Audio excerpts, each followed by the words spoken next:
신밀수님, 네, 저희는 지난 시간에 죽음과 관련된 주제, 즉 안락사와 관련된 주제를 다루었습니다. 오늘은 그것과 반대되는 주제, 즉 생명에 관한 주제를 나눠보고자 합니다. 특별히 생명의 시작이 언제부터인가에 대한 주제를 다루고자 합니다. 작년 7월에 한 여성이 임신 9개월 차에 낙태 시술을 받은 다음에 올린 동영상이 화제가 되었었습니다. 총 수술 비용 900만 원, 지옥 같았던 120시간이라는 제목의 동영상은 사회적인 논의를 아주 다양하게 일으켰죠. 대부분의 여론은 비판적이었습니다. 9개월 차의 태아라면 세상에 나와도 이미 살 수 있는 생명인데 이 아이를 지웠다라는 것에 대해서 어떤 사람들은 믿을 수 없다라고 이야기를 했고 조작된 동영상이다라고 이야기를 했습니다. 자, 그런데 경찰 수사 결과 이것이 결국 사실로 밝혀졌습니다. 서울경찰청 광역수사단장은 기자 간담회를 통해서 이렇게 이야기했습니다. 논의되었던 영상에 조작은 없었다. 실제 일어난 일이었다. 이것은 다시금 생명에 관한 생각을 우리에게 해보게끔 만들어 주었습니다. 9개월 차의 태아는 몸무게가 2.5kg에 이르며 독립적으로 생존할 수 있는 개체다라고 할 수 있죠. 하지만 한편으로는 아직 세상에 태어나지 않은 존재라면 낙태죄가 사실상 폐지된 지금 한국 사회 안에서 딱히 어떻게 처벌할 수 있는 법이 애매한 것도 사실이기 때문입니다. 물론 모자보건법 제14조와 시행령 15조에 따르면 임신 24주 이후의 낙태는 산모의 생명이 위험하기 때문에 낙태는 할 수 없다라고 이야기를 하고 있습니다. 하지만 2019년 헌법재판소는 낙태죄 헌법 불합치를 결정함으로써 법률 개정이 현재까지 지연되어 있고 그래서 사실상 낙태죄가 폐지되어 있는 실정입니다. 자, 낙태에 관련된 논의가 사회 안에서 계속되어 왔다는 사실은 많은 분들이 알고 계실 겁니다. 세상에 아직 태어나지 않은 태아, 아이를 지울 수 있는 여성의 권리, 인간의 자유, 그리고 거기에 뒤따르는 남성의 책임. 자, 자기결정권과 같은 여러 가지 복잡한 문제들이 이 주제 안에 얽혀 있습니다. 그렇다면 여러분은 과연 어떻게 생각하십니까? 앞선 동영상 게시자와 관련해서 여러 가지 비방이 있었다라고 말씀드렸는데 그것은 결국 우리 모든 이들이 아직 세상에 태어나지 않은 존재조차도 생명으로 어느 정도 인식하고 있다라는 것을 증명해 주는 거라 할 수 있습니다. 하지만 그럼에도 불구하고 언제부터가 그렇다라면 죽일 수 있는 존재냐, 없는 존재냐를 구분하는 것은 굉장히 주관적이고 애매한 것도 사실이죠. 물론 교회의 가르침 안에서 낙태는 안 된다라고 하는 것을 많은 분들이 알고 계실 겁니다. 하지만 그렇다면 세상 사람들은 또 어떻게 이야기하는 측면이 있는지도 우리가 잘 알아둬야 할 것 같습니다. 그러지 않으면 사람들과의 대화 안에서 너희 그리스도인은 그냥 그렇게 생각해라. 우리는 이렇게 생각한다. 라고 서로 대화가 끊길 우려가 있기 때문이죠. 그렇다면 오늘 최대한 객관적으로 생명의 시작에 대한 논의에 대해서 말씀드리고 그 안에 있는 허점들 혹은 오류들도 함께 나누어 보고자 합니다. 지금까지 말씀드린 것처럼 생명의 시작에 관한 논의는 낙태와 관련해서 아주 중요한 문제입니다.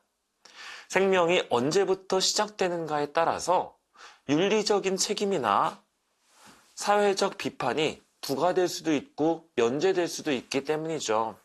예를 들어서 인간 배아가 생명이라고 한다면 낙태 혹은 배아 복제와 같은 실험을 하는 사람들은 인간의 생명을 제멋대로 폐기하거나 조작한다는 비난에서 결코 자유로울 수 없을 겁니다. 하지만 특정 시간 이후부터 인간이라면 그 이전까지는 언제든지 지울 수도 있고 실험을 할 수도 있는 그러한 세포와 같은 것이 되어버리겠죠. 그렇다면 자연스럽게 윤리적인 책임을 부과받지 않습니다. 자, 그렇기 때문에 언제부터 인간으로 봐야 하느냐는 굉장히 중요한 사회적 논의의 주제다라고 할 수 있습니다. 그래서 이것에 대한 다양한 의견들을 먼저 소개해 드리자면 첫 번째로는 정자와 난자가 만나는 수정 시점을 생명의 시작으로 보는 견해입니다. 즉 정자와 난자의 수정 순간부터 생물학적으로 인간의 유전자를 가지게 되기 때문에 소위 말해 생명으로 보게 된다라는 것이죠. 이것은 현대 유전학에 기초하는 견해라고도 이야기할 수 있습니다. 정자와 난자가 만나는 순간 이전까지 존재하지 않았던 새로운 유전 정보를 담은 하나의 개체가 탄생되기 때문이죠. 물론 여기에서도 의견이 갈리는 부분이 있기는 합니다. 정자와 난자가 만난다고 하더라도 정자 속에 있는 유전자가 난자의 유전자와 결합되기까지는 48시간 정도의 시간이 걸린다라고 합니다. 그렇기 때문에 처음에 수정에 성공한 정자의 핵은 난자의 핵과 나란히 있다가 점점 합쳐지고 분할이 되기 시작합니다. 그러다 보니 여기에서도 48시간 이전, 이후를 따지는 경우가 있기는 한데 어쨌든 여기에서 중요한 것은 정자와 난자가 만나는 순간 이미 생명이 시작된다라는 의견이 있다라는 것, 그리고 핵이 결합된 이후에 인간이라고 보는 견해가 있다라는 것, 이 정도를 기억하시면 될 것 같습니다. 자, 또 다른 생명의 시작에 대한 의견은 두 번째로 착상이 되는 순간 생명이 시작된다라는 견해가 있습니다. 이것을 착상설 혹은 잉태설이라고도 이야기를 하는데요. 다시 말해서 산모의 자궁에 배아가 착상이 되어야지만, 즉 수정 후 약 일주일에서 2주일 정도가 지난 다음에서야 생명이 시작된다라고 보는 견해입니다. 이 견해는 시험관에서 수정을 하더라도 착상하지 않으면 태아로 성장하지 않는다라는 것을 근거로 한다라고 할 수 있습니다. 세 번째는 기관 형성설이라고도 부르는데요. 이것은 곧 태아의 뇌와 심장과 같은 주요 기관이 형성되는 임신 8주 정도를 생명의 시작이다라고 부르는 경우입니다. 초음파를 통해서 심장 박동같이 태아가 정상적으로 생존하고 있는지를 의학적으로 증명하고 밝혀낼 수 있을 때 바로 그 시점을 생명으로 봐야 한다라는 것이죠. 네 번째는 뇌파설입니다. 11주에서 12주 정도가 지나면 아이의 뇌파를 우리는 측정할 수 있게 됩니다. 이것을 시작점으로 봐야 한다라는 견해인데요. 결국엔 우리가 일반 사회 안에서 인간의 사망의 기준을 뇌로 잡는 경우가 있죠. 뇌사 상태로 빠져 있을 때 이것을 우리가 사망과 다름없다라고 보게 되는데, 그것을 근거로 해서 뇌가 완전히 형성되고 뇌파를 측정할 수 있을 때 그때 생명이 시작된다라고 보는 견해입니다. 마지막은 체외 생존설입니다. 태아가 산모의 모체 밖에서 생존이 가능한 시기, 자, 그 시작점을 생명의 시작으로 봐야 한다라는 것이죠.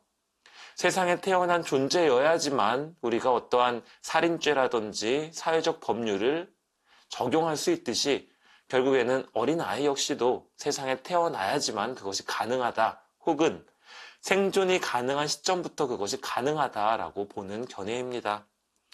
지금까지 굳이 그리스도교의 입장을 말씀드리지 않고 여러 가지 사회적 견해를 객관적으로 설명드렸습니다. 비록 간단하게 말씀을 드렸지만 이것을 들으신 여러분의 생각은 과연 어떠한지 여쭤보고 싶습니다. 아마도 저마다의 입장과 견해 혹은 근거들이 있다 보니까 저에게도 맞을 수 있겠다, 저렇게도 생각할 수 있겠다라고 아마 많은 분들이 생각하시지 않을까 싶습니다. 하지만 이러한 논리들에는 대부분 오류 혹은 허점들이 있습니다. 그렇다면 과연 그리스도교는 어디에서부터 생명의 시작을 이야기할까요? 그리고 다른 논리들에는 그것에 비추어 봤을 때 어떠한 허점들이 있을까요? 그러한 것들을 천천히 말씀드리도록 하겠습니다. 먼저 교회는 인간 생명의 시작이 수정 이후 즉시 시작된다라는 이론에 동의합니다. 왜냐하면 수정이 되는 그 시작점이 없다라고 한다면 그 어떤 인간 생명도 존재할 수 없기 때문이죠. 이 동영상을 보고 있는 모든 분들, 그리고 저 역시도 모두 다 정자와 난자가 만나는 그 시작점, 수정란이었던 때가 있었다라고 이야기할 수 있습니다. 그러므로 인간 생명은 수정된 첫 세포부터 시작되고 수정란, 배아, 태아가 되는 잠재적 가능성을 확실히 갖고 있기 때문에 인간 생명체로서 존중받아야 한다라고 이야기합니다. 물론 이러한 반박을 하실 수 있을 것 같습니다. 그럼에도 불구하고 수정란과 배아, 태아가 그 잠재적 가능성이 동일하다고는 할 수 없지 않습니까? 그러나 이 질문을 좀 더 확장해 보면 이렇게 반문할 수 있을 것 같습니다. 예를 들어서 1살짜리 갓난아이가 있고 10살짜리 어린이가 있고 20살의 청년, 40대의 성인, 70대의 노인이 있다고 생각을 해봅시다. 이들의 생명 중 어떤 생명이 가장 고귀합니까? 1살짜리 어린아이는 분명히 아직 말을 할 수도 없고 신체적 기능이 발달하지 않은 상태고 제대로 걷고 뛸 수도 없고 지능적인 측면에서 분명히 성인과 비교할 수 없을 정도로 미발달된 상태입니다. 심지어 병에도 취약합니다. 그럼에도 불구하고 이 갓난아이의 생명이 다른 어떤 생명보다 귀중하지 않다, 덜 중요하다라고 할 수는 없다라는 것이죠. 왜냐하면 이 아이는 분명히 성장하게 될 것이고 성인으로서 혹은 어른으로서의 기능을 나중에 분명히 하게 될 것이기 때문입니다. 물론 성격적으로 좋지 않을 수도 있고 인성적으로도 별로 좋지 않을 수도 있습니다. 하지만 그 가능성을 판단할 수 없이 온전한 생명으로서의 가치는 분명히 갖고 있다라는 것이죠. 자, 그렇기 때문에 이 갓난아이의 생명을 생각을 해보면 수정란, 배아, 그리고 태아 역시 단계에 따라서 그 생명의 소중함 혹은 가치를 판단할 수 없다라는 것이 바로 우리의 이유입니다. 생명의 시작이 항상 논란에 있는 것은 만약 수정란이나 배아를 생명으로 보지 않는다면 이것을 상대로 조작과 실험, 폐기가 가능하기 때문이다 라고 말씀을 드렸는데요. 만약에 기간의 가치를 부여해서 그것이 덜 가치 있다고 판단되므로 이것을 실험에 사용하거나 지울 수 있다 혹은 죽일 수 있다라고 이야기를 한다면 결국에는 강자를 위해서 약자가 희생되는 것 혹은 강자가 약자를 착취하는 것과 다름없다라고 이야기할 수 있다라는 것이죠. 그리고 무엇보다 앞서 말씀드린 것처럼 정자와 난자가 만나는 순간 여러 가지 과정을 통해서 새로운 유전자가 탄생된다라는 것을 통해서 우리는 그것만으로도 새로운 인간 생명이 시작되었다라고 볼 수 있습니다. 이러한 교회의 입장은 단순히 교회만의 입장이 아닙니다. 생물학자들이 대부분이 동의하는 이론이다라고도 할 수 있는데요. 2019년 미국 시카고 대학의 스티븐 제이콥스 박사는 낙태의 권리와 태아의 권리의 균형을 주제로 논문을 발표했습니다. 그런데 여기서 생명은 언제 시작되는가라는 질문에 생물학자의 96%가 수정되는 그 순간부터 시작된다라고 응답한 바 있습니다. 그렇기 때문에 교회는 따로 세상과 동떨어져 있는 우리만의 이론을 가지고 있는 것이 아니라 이러한 생물학자들의 의견에 동의하는 것이다. 그들과 의견이 일치한다 라고 보시면 될 것 같습니다. 태아는 수태되는 순간부터, 즉 임신되는 순간부터 참된 의미에서 유일성을 갖춘 인간이다 라는 것이죠. 그렇기 때문에 아무리 초기 단계라고 하더라도 낙태, 이것은 살인과 같다라고 우리는 가르치고 있습니다. 그리고 수정란을 파괴하거나 조작하는 결과를 가져오는 그러한 실험들 역시 살인에 준하는 중대한 범죄다라고 이야기를 합니다. 그렇다면 다른 의견을 한번 들어보도록 하겠습니다. 앞서 말씀드린 것 중에 착상부터 생명이 시작된다라고 이야기하는 의견이 있다라고 말씀을 드렸죠. 이 견해는 시험관에서 수정을 하더라도 착상되지 않으면 인간으로 자라지 못하지 않느냐라는 것을 근거로 한다라고도 말씀을 드렸는데요. 수정란은 사실 정자와 난자가 만난다고 하더라도 착상 전에 실제로 어머니의 몸에서 자연스럽게 유실되는 경우가 종종 있습니다. 자, 그렇기 때문에 이것을 생명으로는 아직 볼 수 없다, 세포에 불과하다라고 이야기할 수 있다라는 것이죠. 하지만 자연유산 혹은 자연스럽게 임신을 시도했으나 착상이 되지 못하는 경우, 자, 이 경우를 두고 우리는 자연은 중립이다라고 이야기합니다. 자연유실의 가능성을 보자면 그 대상에는 사실 수정란, 배아뿐만이 아니라 우리 모두가 해당되는 것도 사실입니다. 예를 들어서 우리 모두는 자연재해로 인해서 혹은 여러 가지 우연한 일들에 의해서 언제든 자신도 모르게 죽음을 맞이할 가능성을 가지고 있습니다. 예를 들면 저 또한 오늘 돌아가는 길에 갑자기 벼락에 맞아서 죽을 수도 있다라는 것이죠. 하지만 그렇다고 해서 저의 생명의 가치가 떨어지지 않는 것처럼 착상되지 않았다라고 하더라도 그것이 가지고 있는 고유한 생명의 가치는 훼손되지 않는다라고 이야기할 수 있습니다. 앞서 말씀드린 기관 형성설에 대해서도 말씀드리겠습니다. 태아의 뇌와 심장과 같은 주요 기관이 형성이 되어야지만 인간으로 보는 견해다라고 말씀을 드렸는데 이것은 사실상 인간을 굉장히 기능적으로 바라보는 관점이다라고 할 수 있습니다. 실제로 심장과 뇌가 다소 불완전하게 태어나는 경우가 있죠. 그리고 삶의 단계 안에서 나이가 들음에 따라서 치매와 같은 어떠한 사고와 기억력에 장애를 겪는 경우도 있습니다. 하지만 장애인이나 치매 환자들을 우리가 예를 들었을 때 그분들의 생명은 과연 가치가 없는 것이냐라고 했을 때 우리는 그렇지 않다라는 것을 잘 알고 있죠. 그렇기 때문에 장애인분들을 위해서, 아픈 분들을 위해서 사회가 도와주고 노력해야 할 책임이 있습니다.